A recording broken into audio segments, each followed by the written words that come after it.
As a spacecraft departs a planet, a humanoid alien drinks a liquid, causing its body to dissolve. Its remains cascade into a waterfall, and the alien's DNA falls apart and recombines.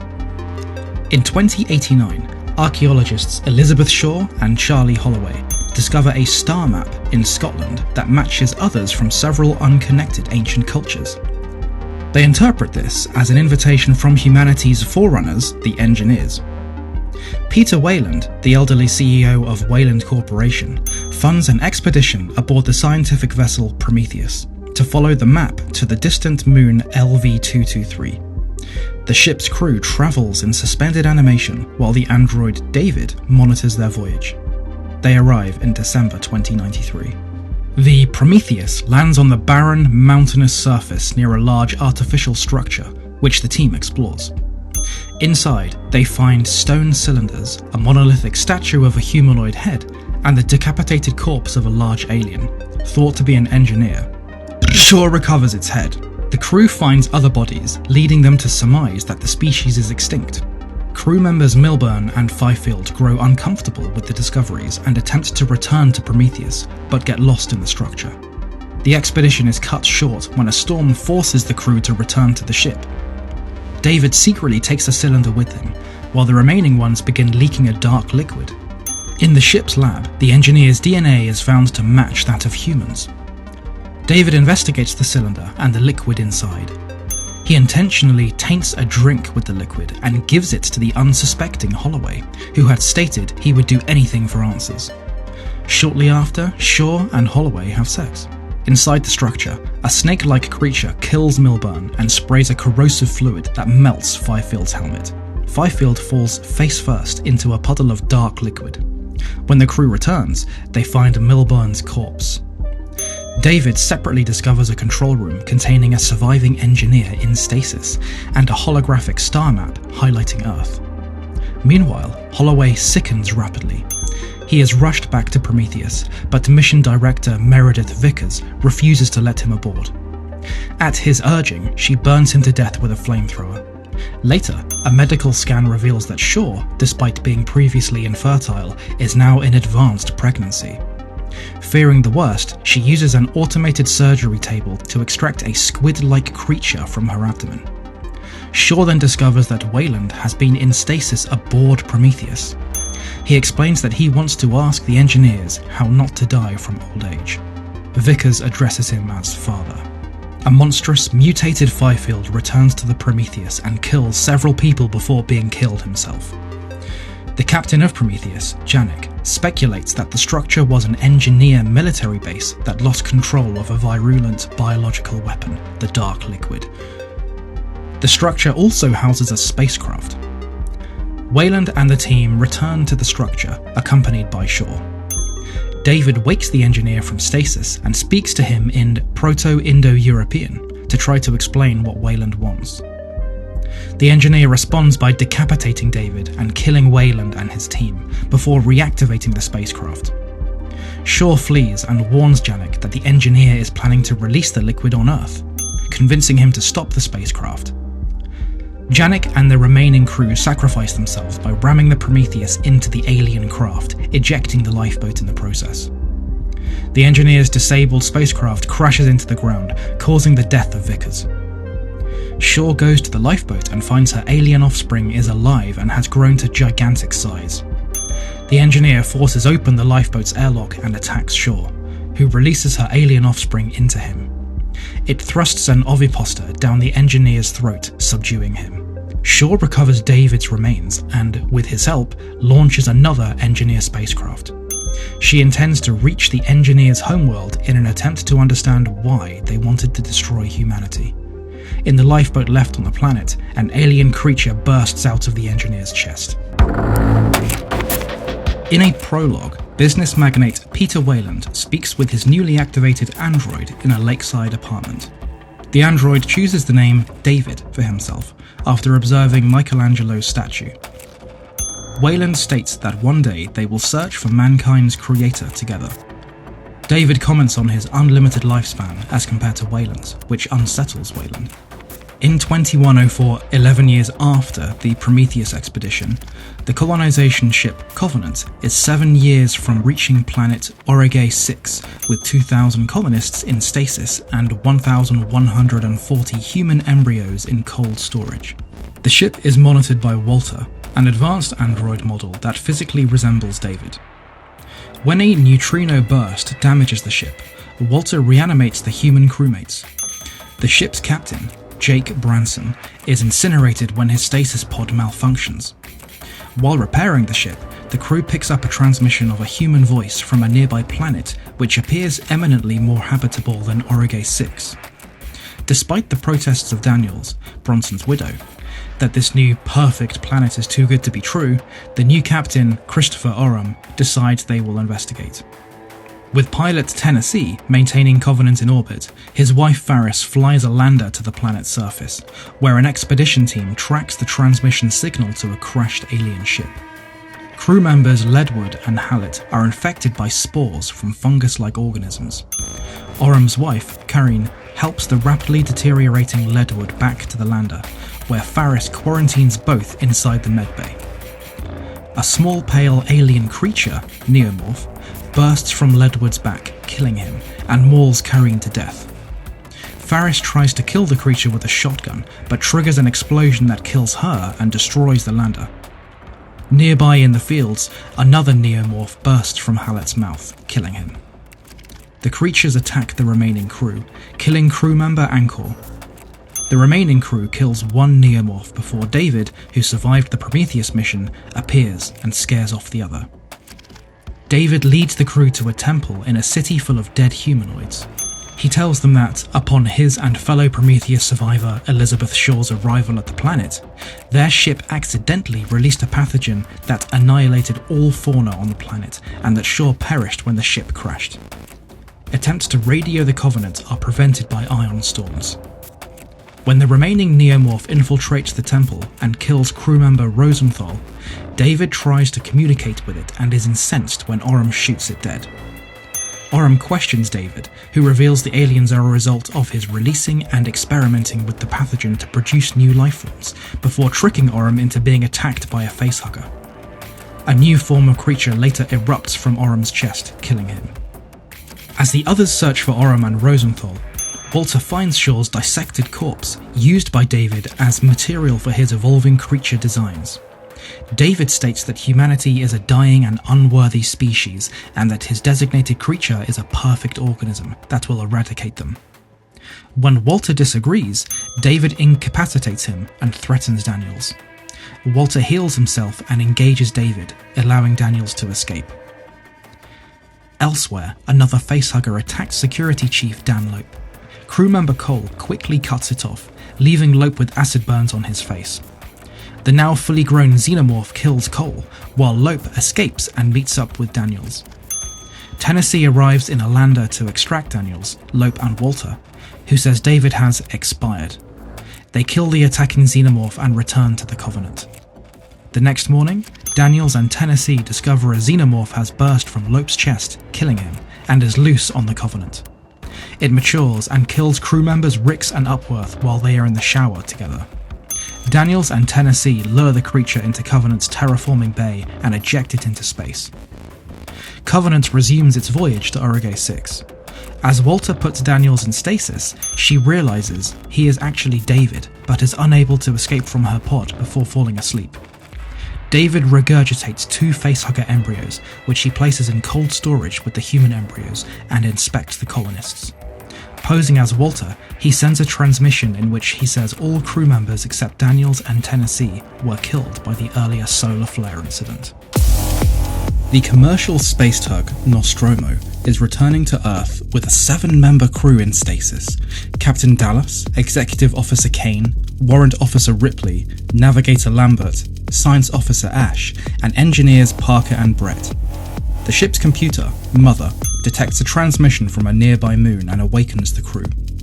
Following company policy to investigate any potential distress signal, they land on the moon where Dallas, Kane, and Lambert investigate the signal's origin. The party discovers that it is from a derelict alien spaceship. Inside, they find the remains of a large alien with a hole in its torso. Mother deciphers only part of the transmission, which Ripley determines is actually a warning message. Kane discovers a chamber containing hundreds of large eggs. When he touches one, a creature springs out, penetrates his helmet, and attaches itself to his face.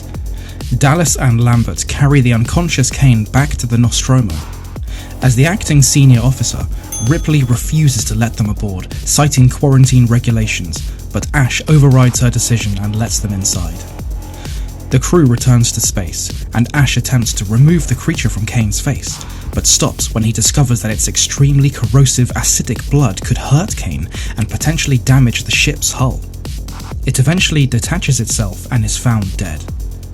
Kane awakens with some memory loss, but otherwise seems fine. During a final crew meal before returning to stasis, he suddenly chokes and convulses. A small alien creature bursts from Kane's chest, killing him, and escapes into the ship. After ejecting Kane's body out of an airlock, the crew attempts to locate the creature with tracking devices and kill it. Brett follows the crew's pet cat, Jones, into a landing leg compartment, where the now fully grown alien attacks Brett and disappears with his body. The crew determines the creature must be in the air ducts. Dallas enters the ducts with a flamethrower, intending to force the monster into an airlock, but it ambushes and seemingly kills him. Lambert implores that they abandon ship and flee in an escape shuttle, but Ripley, now in command, explains it will not support 4 people and insists on continuing Dallas's plan of flushing out the alien. Accessing Mother, Ripley discovers the company had secretly ordered Ash to return with the alien for study and to consider the crew expendable. She confronts Ash, who tries to kill her, but Parker intervenes and clubs Ash, knocking his head loose and revealing him to be an android. The survivors reactivate Ash's head, who confirms the company's orders and states that the creature is unkillable, while expressing his admiration for it and taunting them about their chances for survival. Ripley shuts him down and Parker incinerates him. The remaining crew decides to self-destruct the Nostromo and escape in the shuttle. However, Parker and Lambert are ambushed and killed by the creature while gathering supplies. Ripley initiates the self-destruct sequence but finds the alien blocking her path to the shuttle. She retreats, attempts unsuccessfully to abort the self-destruct, flees back to the shuttle with Jones, and narrowly escapes as the Nostromo explodes. As Ripley prepares for stasis, she discovers that the alien is on board, having stowed itself into a narrow compartment. She dons a spacesuit and flushes the creature out. It approaches Ripley, but before it can kill her, she opens an airlock door. The alien manages to hang on, but Ripley fires a grappling hook gun to push it out and then fires the engines, blasting it away into space. After recording her final log entry, she places Jones and herself into stasis for the trip back to Earth. Ellen Ripley has been in stasis for 57 years aboard an escape shuttle after destroying her ship, the Nostromo, to escape an alien creature that slaughtered the rest of the crew. She is rescued and debriefed by her employers at the Weyland-Yutani Corporation, who are skeptical about her claim of alien eggs in a derelict ship on the exomoon LV-426, since it is now the site of a terraforming colony. After contact is lost with the colony, Weyland-Yutani representative Carter Burke and Colonial Marine Lieutenant Gorman ask Ripley to accompany them to investigate. Still traumatized by her alien encounter, she agrees on the condition that they exterminate the creatures. Ripley is introduced to the Colonial Marines on the spaceship Sulaco, but is distrustful of their android, Bishop, because the android aboard the Nostromo betrayed its crew to protect the alien on company orders. A dropship delivers the expedition to the surface of LV-426, where they find the battle-ravaged colony and 2 live alien facehuggers in containment tanks, but no bodies or colonists except for a traumatized young girl named Newt. The team locates the colonists beneath the fusion-powered atmosphere processing station and heads to their location, descending into corridors covered in alien secretions. At the station's centre, the Marines find opened eggs and dead facehuggers alongside the cocooned colonists, now serving as incubators for the creature's offspring. The Marines kill a small alien after it bursts from a colonist's chest, rousing several adult aliens who ambush the Marines and kill or capture many of them.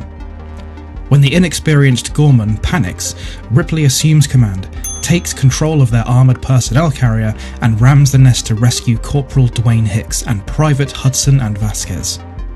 Hicks orders the dropship to recover the survivors, but a stowaway alien kills the pilots and it crashes into the station. Almost out of ammunition and resources, the survivors barricade themselves inside the colony.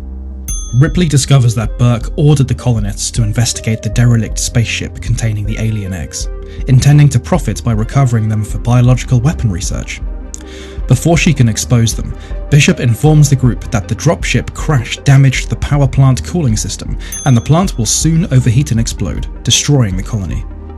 He volunteers to travel to the colony transmitter and remotely pilot the Sulaco's remaining dropship to the surface. After falling asleep in the medical laboratory, Ripley and Newt awaken to find themselves trapped with the two released facehuggers. Ripley triggers a fire alarm to alert the Marines, who rescue them and kill the creatures. She accuses Burke of releasing the facehuggers to implant her and Newt with alien embryos, allowing him to smuggle them through Earth's quarantine. The power is suddenly cut, and aliens attack through the ceiling. In the ensuing firefight, the aliens kill Burke, subdue Hudson, and injure Hicks. The cornered Gorman and Vasquez sacrifice themselves to avoid capture. Newt is separated from Ripley and taken by the creatures. Ripley brings Hicks to Bishop in the second dropship, but she refuses to abandon Newt and arms herself before descending into the processing station hive alone to rescue her.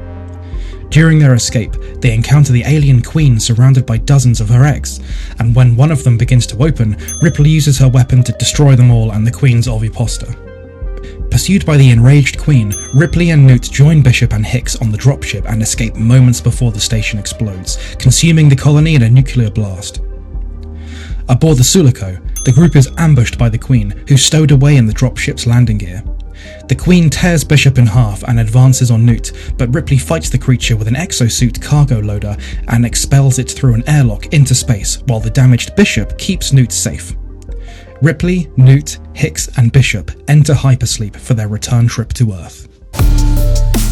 Following the events of Aliens, an egg hatches aboard the Colonial Marine ship Sulaco, releasing a facehugger.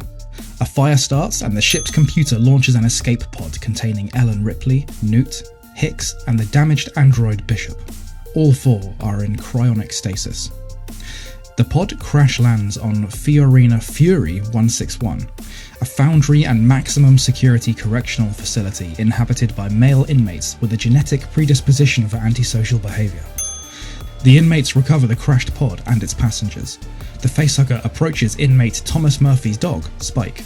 Ripley is awakened by Clemens, the prison's chief medical officer, who informs her that she is the sole survivor. The prison warden, Harold Andrews, says that her presence may have disruptive effects. Ripley insists that Clemens perform an autopsy on Newt, and that her and Hicks' bodies be subsequently burned, fearing that Newt may be carrying an alien embryo. Despite protests from the warden and his assistant Aaron, the autopsy is conducted and no embryo is found. The funeral proceeds with spiritual leader Dylan delivering a speech as the deceased are dropped into the furnace. Elsewhere in the prison, a quadrupedal alien bursts from Spike. Ripley finds the damaged Bishop in the prison's garbage dump before being cornered by 4 inmates and almost attacked. After being saved by Dylan, Ripley returns to the infirmary and reactivates Bishop, who, before asking to be permanently shut down, confirms that a facehugger came with them to Fiorina, under knowledge of the Weyland-Yutani Corporation. Growing to full size, the alien kills Murphy, Boggs, and Rains. It also returns outcast prisoner Golic to his previously psychopathic state. Ripley informs Andrews of her previous xenomorph encounters and suggests everyone work together to hunt down and kill it. However, the facility is without weapons. Their only hope is the rescue ship being sent for Ripley by Weyland-Yutani. The alien ambushes Ripley and Clemens in the prison infirmary, killing him and cornering her. However, it mysteriously spares her and retreats. Ripley rushes to the cafeteria to warn the others. Andrews orders Aaron to take her back to the infirmary, but the warden himself is dragged into the vents and killed by the monster. Ripley rallies the inmates and proposes they pour flammable toxic waste into the ventilation system and ignite it to flush out the alien. However, its intervention causes a premature explosion and several inmates die. With Aaron's help, Ripley scans herself using the escape pod's medical equipment and sees the embryo of an alien queen growing inside her. She also discovers that Weyland-Yutani hopes to turn the aliens into biological weapons. The alien will not kill her because of the embryo she carries, so Ripley begs Dylan to do it. He agrees only if she helps the inmates kill the alien first. They form a plan to lure the alien into the Foundry's moulding facility, trap it, and drown it in molten lead. The bait-and-chase plan results in the deaths of every remaining prisoner but Dylan and Morse. Dylan sacrifices himself to position the alien towards the mould as Morse pours the molten lead onto them. Although the alien is covered in molten metal, it escapes the mould. Ripley activates the fire sprinklers, blowing the alien apart from thermal shock. The Weyland-Yutani team arrives, including commandos and a man who looks identical to Bishop, who says he is Bishop's creator. He tries to persuade Ripley to undergo surgery to remove the alien queen embryo, claiming it will be destroyed. Ripley refuses and steps back into a mobile platform, which Morse positions over the furnace. The Weyland-Yutani team shoots Morse in the leg to stop him. Aaron strikes the Bishop lookalike with a wrench and is shot dead by the commandos. Ignoring pleas to give them the embryo, Ripley throws herself into the furnace, holding captive the infant queen as it erupts from her. The facilities are closed down. Morse, the sole survivor, is led away as Ripley's final logbook recording from the Nostromo plays. 200 years after the events of Alien 3, military scientists on the space vessel USM Auriga create a clone of Ellen Ripley, designated Ripley 8, using DNA from blood samples taken before her death. The xenomorph queen's DNA has been combined with Ripley's, so the clone grows up with an embryo inside it. The scientists extract the embryo, raise it, and collect its eggs while keeping Ripley 8 alive for further study. As a result of the xenomorph's DNA inside her, the clone has enhanced strength and reflexes, acidic blood, and a psychic link with the xenomorphs. Additionally, the xenomorph's genetic memory allows the clone to have some of Ripley's memories. A group of mercenaries consisting of Elgin, Jonna, Christie, Vrias, Hillard, and Cal arrives at Auriga on their ship Betty and deliver several abducted humans in stasis. The military scientists use the humans as hosts for the aliens, raising several adult xenomorphs for study. The Betty crew soon encounters Ripley 8. Annalie Cal recognizes her name and tries to kill her, suspecting that Ripley 8 may be used to create xenomorphs, but the creatures have already been cloned. The mature xenomorphs escape confinement by killing off one of their own to use its acidic blood to burn through their enclosures and capture Dr. Jonathan Gediman. They damage the Auriga and kill the majority of the crew who failed to evacuate, including General Perez and Elgin. Military scientist Dr. Wren reveals that the ship's default command in an emergency is to return to Earth. Realizing that this will unleash the xenomorphs on Earth, Ripley 8, the mercenaries, Wren, a soldier named Di Stefano, and surviving xenomorph host Purvis decide to head for the Betty and use it to destroy the Auriga. Along the way, Ripley 8 discovers a laboratory containing the grotesque results of the previous 7 failed attempts to clone Ellen Ripley. A surviving one begs Ripley 8 to euthanize her. She complies and then incinerates the lab. As the group makes their way through the damaged ship, they swim through a flooded kitchen. They are chased by 2 xenomorphs. One is killed while the other snatches Hillard. As they escape the kitchen, the xenomorph returns and blinds Christie, who sacrifices himself to kill the xenomorph. After Wren betrays the group, Cal is revealed to be an android. Using her ability to interface with the Auriga's systems, Cal sets it on a collision course with Earth, hoping to destroy the xenomorphs in the crash. She cuts off Wren's escape route and directs the xenomorphs towards him. Ripley 8 is captured by a xenomorph, while the others head for the Betty. Wren, who is already aboard, shoots Purvis, takes Cal hostage, and demands that she abort the collision. An injured Purvis attacks Wren and forces Wren's head to his chest as the xenomorph embryo he is carrying bursts through his ribcage, killing them both. The survivors shoot and kill the juvenile xenomorph. Ripley is taken to the alien nest, where she finds Gediman, alive and partially cocooned. The alien queen, having developed a uterus as a result of her genetic contamination with Ripley 8, gives birth to a xenomorph with overtly human traits. Unable to bond with the queen, the hybrid xenomorph recognizes Ripley 8 as its mother, so it kills the alien queen and Gediman. Ripley 8 takes advantage of the distraction to escape and makes her way to the Betty. The newborn hybrid reaches the ship and attacks Cal, killing DeStefano when he tries to help her. Ripley 8 finds her way onto the ship and saves Cal by distracting the hybrid. Using her acidic blood, Ripley 8 melts a hole in a window and pushes the hybrid towards it. The decompression violently blows the creature through the hole and out into space as Ripley 8 tearfully watches on. The countdown on the Auriga continues as Ripley 8, Cal, Jonna, and Rios escape in the Betty. The Auriga collides with Earth, causing a large explosion. As they look down at Earth, Cal asks what Ripley 8 wants to do next. They say, "I don't know, I'm a stranger here myself." Thank you for watching that, everybody. If you liked this video, tell me below. If you disliked this video, tell me below. But make sure you subscribe because I'm going to be releasing a brand new recap video about video games and movies every single week. My name is George, this is Jam Punch, and I will see you next time.